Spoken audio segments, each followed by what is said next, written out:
Welcome to Educational Rain Academy. Welcome to my YouTube channel Educational Rain Academy. मैं हूं किशन आज़ाद, आपके लिए लेकर आया हूं करंट अफेयर। आज है 16 जनवरी 2024। आज की सभी महत्वपूर्ण करंट अफेयर को वन बाय वन कवर करेंगे, जो कि एग्जाम पॉइंट ऑफ व्यू से बहुत ही महत्वपूर्ण हैं। तो प्लीज़ वीडियो को बिना स्किप किए हुए पूरा देखिए।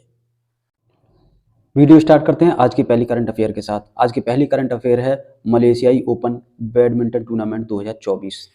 अगर इसमें पुरुष युगल की बात करें तो भारतीय सात्विक साईराज रेड्डी और चिराग शेट्टी ने मलेशिया ओपन 2024 का सिल्वर मेडल जीत लिया है। उनकी जोड़ी ऐसा करने वाली पहली भारतीय जोड़ी बन गई है। अगर इसके गोल्ड की बात करें तो चाइना के हैं लियांग वेई केंग और बांग चंग। ये दोनों ही चाइना के हैं जिन्होंने इसमें गोल्ड जीता है। आपको पता ही होगा, हाल ही में 9 जनवरी 2024 को मेजर ध्यानचंद खेल अवार्ड से नवाजा गया था सात्विक साई रेड्डी और चिराग शेट्टी को। तो पुरुष एकल के खिताब की बात करें, एलेक्स एंटोसेन हैं, इन्होंने पुरुष एकल का खिताब जीता है। महिला एकल में बात करें तो कोरिया की हैं आंसी यंग, इन्होंने खिताब जीता है। महिला युगल की बात करें तो ये चाइना की हैं तान निंग और एस लुइस, ये दोनों ही चाइना की हैं, इन्होंने महिला युगल का खिताब जीता है। और मिक्स डबल की बात करें तो ये हैं जापान के वातानाबे और हिगाशिनो, इन्होंने मिक्स डबल का खिताब जीता है। मलेशियाई ओपन की बात करें तो यह 1937 में प्रारंभ हुआ था और 2024 मलेशियाई ओपन की बात करें तो ये कुआलालंपुर यानी मलेशिया की राजधानी में खेला गया था, जो कि 9 जनवरी से 14 जनवरी तक खेला गया था। अगली करंट अफेयर है भारत और जापान के बीच की।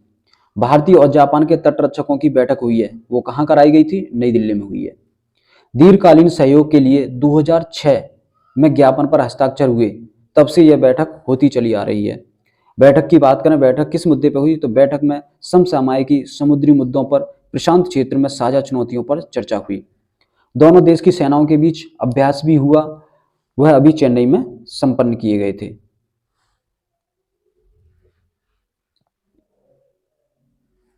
अगली करंट अफेयर है हमारी नक्षत्र मेला 2024। नक्षत्र मेला 2024 का आयोजन किया जा रहा है, यह नई दिल्ली के प्रगति मैदान में इसका आयोजन किया जा रहा है। इसके संस्करण की बात करें तो ये 17वां संस्करण होगा और इसका आयोजन 10 जनवरी से 18 जनवरी तक किया जाएगा। इसमें आयुर्वेद, आयुष, ज्योतिष, वैदिक विज्ञान, योग, वास्तु, पंचकर्म और आध्यात्मिक विज्ञान सहित विभिन्न क्षेत्रों के पेशेवर इसमें शामिल होंगे। तो आपको बस इतना याद रखना है कि नक्षत्र मेला का आयोजन कहाँ हो रहा है, तो यह दिल्ली के प्रगति मैदान में हो रहा है। और ये कौन सा संस्करण था? तो ये 17वां संस्करण था।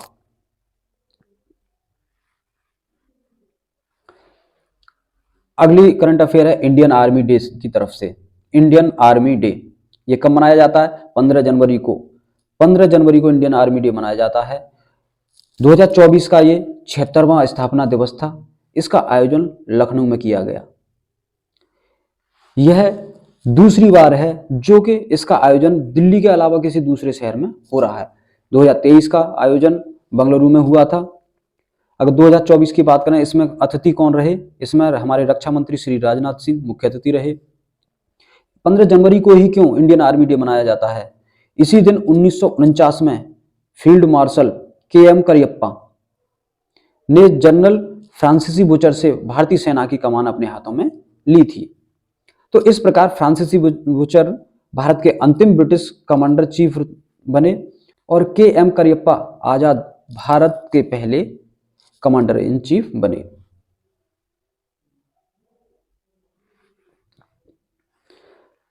अगली करंट अफेयर है हमारी तोपची। एक अभ्यास है जिसका नाम है तोपची।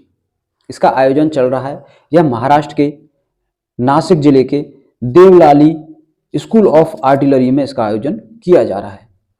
यह वार्षिक मारक क्षमता प्रदर्शन और प्रशिक्षण अभ्यास है। इस दौरान भारतीय सेना ने स्वदेशी रूप से निर्मित हथियार प्रणाली का अभ्यास किया। तो बस आपको इतना ही याद रखना है कि अभ्यास तोपची किससे संबंधित है और इसका आयोजन कहाँ किया जा रहा है। इसका आयोजन महाराष्ट्र के नासिक के देवलाली में किया गया।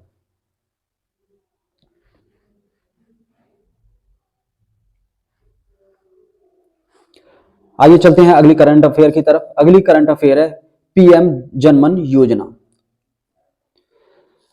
प्रधानमंत्री जनधन योजना की पहली किस्त लाभार्थियों के खाते में आ चुकी है। अगर इस योजना की बात करें तो यह योजना 15 नवंबर 2023 को जनजाति गौरव दिवस के मौके पर देश के कमजोर जनजातीय लोगों की आर्थिक स्थिति और सामाजिक विकास के लिए सरकार द्वारा यह स्कीम लॉन्च की गई थी। इसके लिए सरकार ने 24,000 करोड़ रुपए का बजट तैयार किया था। इस योजना का लाभ 18 राज्य, 7 केंद्र शासित प्रदेश में रहने वाली 75 आदिवासी समुदाय और आदिम जनजातियों को मिलेगा। अगर पहली किस्त की बात करें तो 554 करोड़ रुपए इसमें वितरित किए जाएंगे। अगली खबर आ रही है डेनमार्क से। डेनमार्क की महारानी थी मार्गरेट द्वितीय, जिन्होंने अपने पद से त्यागपत्र दे दिया है और उन्होंने अपने बेटे फ्रेडरिक एक्स को राजा घोषित कर दिया है। रानी मार्गरेट द्वितीय इस समय 83 साल की थी। ऐसा देश में 900 साल के इतिहास में पहली बार हो रहा है जो कि किसी शासका ने अपनी स्वेच्छा से राजगद्दी को छोड़ा है। इस समय बात हो रही थी डेनमार्क की, तो आइए डेनमार्क के बारे में कुछ बातें जान लेते हैं। डेनमार्क की बात करें मैप में तो ये है रेड कलर का डेनमार्क। इसकी लोकेशन की बात करें तो यह यूरोप के उत्तरी साइड में बसा हुआ है। इसकी राजधानी की बात करें तो कोपनहेगन इसकी राजधानी है और करेंसी की बात करें तो क्रोन इसकी करेंसी है। ऑफिशियल लैंग्वेज डेनिश है।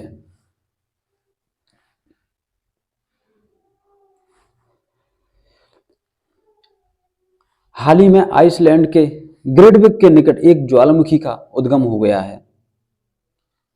कहां पर हुआ है? आइसलैंड में। आइसलैंड में 33 सक्रिय ज्वालामुखी हैं जो कि यूरोप में सर्वाधिक हैं। तो इस बात को याद रखिएगा कि यूरोप के सर्वाधिक सक्रिय ज्वालामुखी वाला देश कौन सा है? वो है आइसलैंड।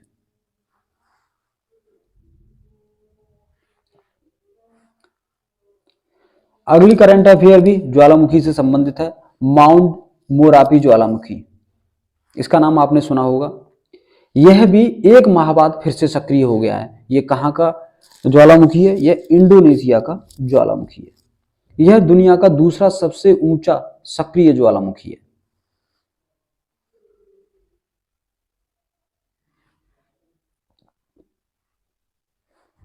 अगली करंट अफेयर है हमारी स्वदेशी निर्मित मिसाइल अस्त्र से संबंधित।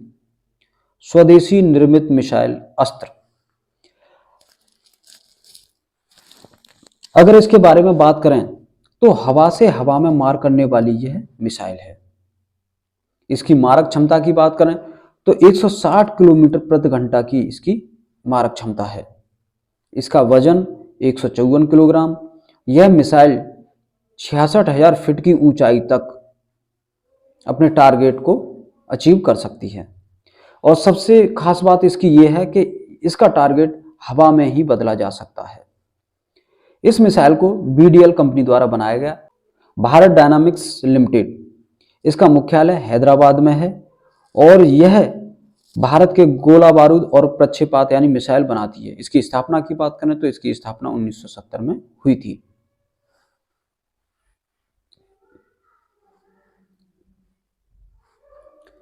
दुनिया की पहली एआई दूरबीन आर्टिफिशियल इंटेलिजेंस से लैस दूरबीन को लॉन्च कर दिया गया है। इसकी खास बात यह है कि यह स्पेशली पक्षियों के लिए बनाई गई है। पक्षियों को देखने पर तत्काल इसकी पहचान करने में सक्षम है। 9,000 पक्षियों की प्रजाति को तुरंत जाना जा सकता है। यह दूरबीन ऑस्ट्रिया की कंपनी स्वारोबस्की में इसका निर्माण किया गया। पक्षी का आकार और उसका मूल निवास और प्रजाति के बारे में बताएगी। यहाँ पे बात हुई थी ऑस्ट्रिया की, तो ऑस्ट्रिया के बारे में जान लेते हैं कुछ बातें। ऑस्ट्रिया हमारे यूरोप का एक देश है जो कि यूरोप के मध्य में पड़ता है। इसकी राजधानी की बात करें तो राजधानी इसकी वियना है और करेंसी की बात करें तो करेंसी यहाँ की यूरो है। ऑफिशियल लैंग्वेज की बात करें तो जर्मन यहाँ की ऑफिशियल लैंग्वेज है। अगली करंट अफेयर है मशहूर शायर मुनव्वर राणा, जिनका अभी हाल ही में आकस्मिक निधन हो गया। मुनव्वर राणा के बारे में बात करें तो इनको 2014 में साहित्य अकादमी पुरस्कार से नवाजा गया था। इनकी उम्र अभी 71 वर्ष की थी। इनके जन्म की बात करें तो 26 नवंबर 1952 में इनका जन्म हुआ था उत्तर प्रदेश के रायबरेली जिले में। पिता का नाम अनवर राणा और माता का नाम आयशा खातून था। Thank you for watching. अगर आपको ये वीडियो हेल्पफुल लगी हो तो प्लीज़ चैनल को सब्सक्राइब करें और वीडियो को लाइक, कमेंट एंड शेयर करें। धन्यवाद।